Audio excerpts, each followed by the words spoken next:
दोस्तों नमस्कार। इस वीडियो में हम स्टोकियोमेट्री के ऊपर बेस्ड कुछ न्यूमेरिकल्स की बात करेंगे।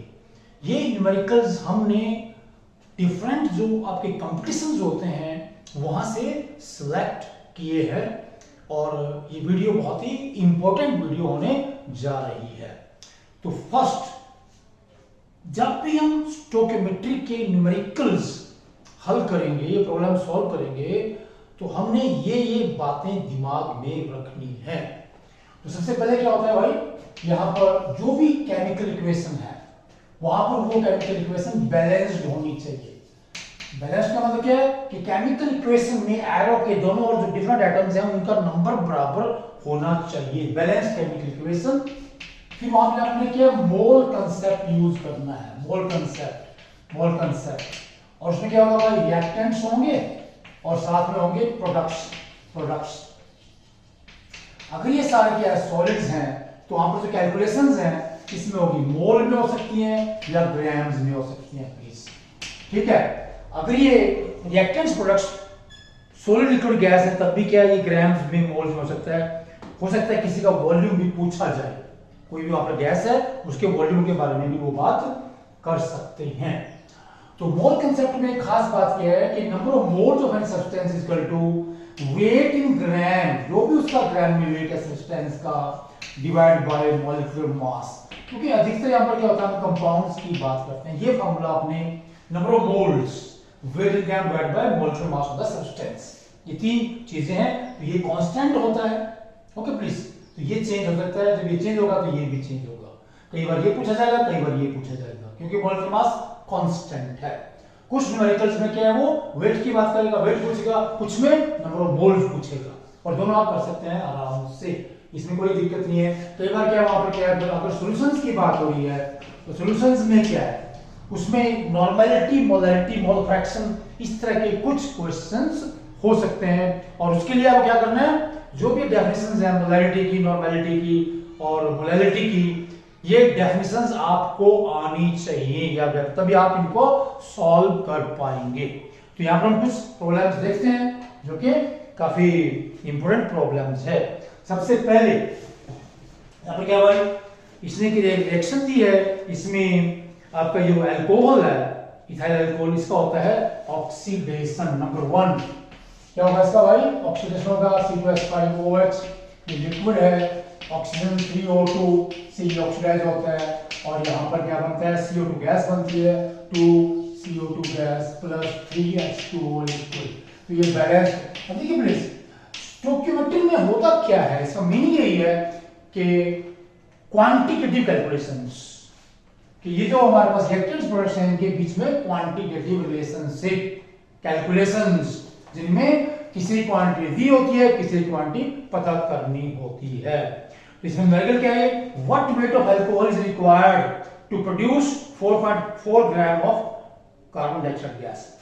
तो ये कह रहा है भाई CO2 गैस है, ये कितनी बनती है, 4.4 ग्राम। तो इतनी CO2 पैदा करने के लिए कितना अल्कोहल चाहिए, अल्कोहल का वेट कितना आएगा। तो ठीक है प्लीज, तो वेट हमें किसका पता है, 2 का पता है भाई, इसका CO2 का 2 बार दिया तो यहां पर होगा, यहां पर होगा, इसका निकालना है तो ये उधर चला जाएगा, राइट में चला जाएगा, कौन, अल्कोहल। तो यहां से देख लीजिए, ये होता है 46 ग्राम, 1 मोल अगर लेंगे ये होता है 2 × 44, 1 मोल ये होगा। ठीक है, यस क्या बैलेंस केमिकल इक्वेशन क्या दिखा रही है हमें, कि इसके जो 2 मोल हैं वो क्या कहां से प्रोड्यूस होंगे, जब इसका 1 मोल पूरी तरह से रिएक्ट करेगा। 1 mole of ethyl alcohol gives 2 moles of carbon dioxide gas. तो क्या देंगे, यस लिखेंगे 2 × इतने ग्राम तो हमारे पास क्या है, CO2 है, कहां से आ रही है, जब 46 ग्राम आपका ये अल्कोहल है, ये पूरी तरह से रिएक्ट करेगा, 1 ग्राम कितने जाएगा, 46 डिवाइड बाय 2 × 44, कितनी है ये 4.4 है, तो यहां से जाएगा 2.3 ग्राम। ठीक है, 2.3 ग्राम अगर हम अल्कोहल लेकर के उसको पूरा बर्न करेंगे तो क्या बनेगा, 4.4 ग्राम CO2 गैस बनेगी। ये हमारा न्यूमेरिकल है। ओके प्लीज, इसमें कई बार हम चेंज कर सकते हैं, तो इसका 1 मोल है, इसके 3 मोल चाहिए पूरा एक करने के लिए, इसके 2 मोल बनेंगे, इसके 3 मोल बनेंगे। तो कोई भी न्यूमेरिकल क्या मोल्स में भी हो सकता है। दूसरा है ये equal weights of zinc metal and iodine are mixed together and iodine is completely reactive to zinc iodide, ठीक है, ZnI2. What fraction of weight of the original zinc metal remains unreacted? ये नंबर 2 कर लीजिए भाई। ये दो हमारे पास reaction है, zinc solid plus I2 solid, इसको रिएक्ट करेंगे, यहाँ पर क्या बनेगा, ZnI2 बनेगा, ये भी सॉलिड कंपाउंड है। ओके प्लीज, तो इसका क्या है, ये इसका एक मोल होता है 65 पॉइंट, इसका जो एटॉमिक वेट है दैट इज 65.4, ठीक है। ये इतने ग्राम एक मोल बन जाएगा, और यहाँ पर भी इसका भी एक मोल बनेगा, ठीक है। किसका, ये आपका जो आयोडीन, ये आपका आयोडीन है, रिएक्ट करेगा, ठीक है, इसका भी एक मोल बनेगा। तो इसका एक मोल, ये एटॉमिक है, इसका एक मोल मॉलिक्यूल है, ये भी मॉलिक्यूल हमारे पास है। तो ये जगह 2 × 127, 127 क्या है, इसका आयोडीन का एटॉमिक वेट है, और 2 × 127 क्या है, मोलिक्यूलर वेट बन जाएगा, तो इतने ग्राम, ठीक है। तो देख लीजिए प्लीज कि 65.4 ग्राम जिंक मेटल को पूरा रिएक्ट करने के लिए इतनी 254 ग्राम आयोडीन चाहिए। वो कह रहा है कि हमने दोनों का इक्वल वेट लिया, लेट्स से 1 ग्राम, ठीक है, 1 ग्राम 1 ग्राम 1 ग्राम 1 ग्राम, ठीक है, ये होगा।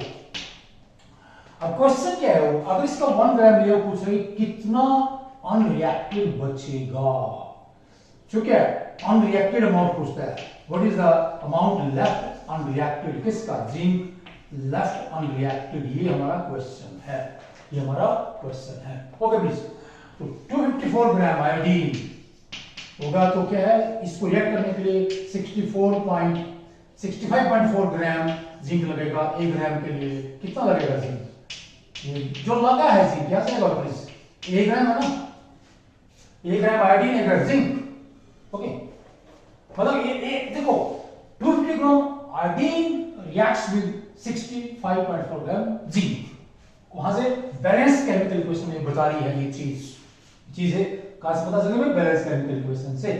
फिर हमने लिया क्या है, 1 ग्राम ले रहा हूं, इक्वल अमाउंट लिया है, 1 ग्राम आयोडीन है, ये 1 ग्राम आयोडीन, तो कितना यहां रिएक्ट करेगा, दैट इज लेट्स से देख लीजिए प्लीज, कहते हैं 0.26 ग्राम, ये रिएक्ट हुआ है, ठीक है। 1 ग्राम में से 1 ग्राम माइनस रिएक्टेड कितना है, 0.26 0.74 ग्राम, ये ठीक है, तो ये फ्रैक्शन आ जाएगा ना।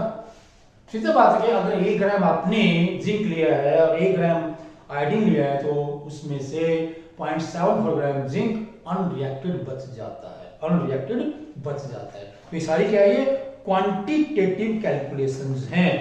Next numerical, third one, when 22.4 liters of H2 is mixed with 11.2 liters of chlorine gas each at STP, the HCl formed is equal to, तो जो HCl गैस है वो कितना बनेगा, तो ये रिएक्शन पहले लिख लीजिए, हमारे पास जो भी होगी, तो दो गैसेस हैं यहाँ पर, let's see the hydrogen and chlorine are the 2 gases, numerical number 3, और you can say problem number 3, H2 gas plus chlorine gas equal to 2HCl gas. इसका क्या है, लेट्स से 1 मोल जो बनेगा 2 मोल, लेकिन ये क्या है, गैसेस रिएक्टेंट प्रोडक्ट्स है, तो इसको हम वॉल्यूम में भी ले सकते हैं, 1 वॉल्यूम 2 वॉल्यूम, का मतलब क्या है, अगर इसका 1 लीटर लेंगे, इसका 1 लीटर लगेगा और इसका 2 लीटर बनेगा, this is very very important. ये 22.4 लिया है हमारे पास, ठीक है, ये 11.2 लिया, तो डबल बनेगा, देख लीजिए, अगर ये 1 लीटर है, 1 लीटर 2 लीटर बन गया HCl गैस है भी, तो 11.2 लीटर लेने का होगा क्या, क्लोरीन का, ये लिमिटिंग रिएक्ट भी है, ठीक है, इससे आधा है, ये पहले खत्म हो जाएगा, बराबर ये मात्रा में रिएक्ट करते हैं, ये क्लोरीन हाइड्रोजन बराबर मात्रा में रिएक्ट करते हैं, लेकिन ये आधा है, तो ये पहले खत्म होगा, रिएक्शन बंद हो जाएगी। इसका कहता है यहाँ पर क्या 22 पॉइंट डबल बन रहा है, दोनों का, तो 22.4 ग्राम में भी इसको हम कर सकते हैं।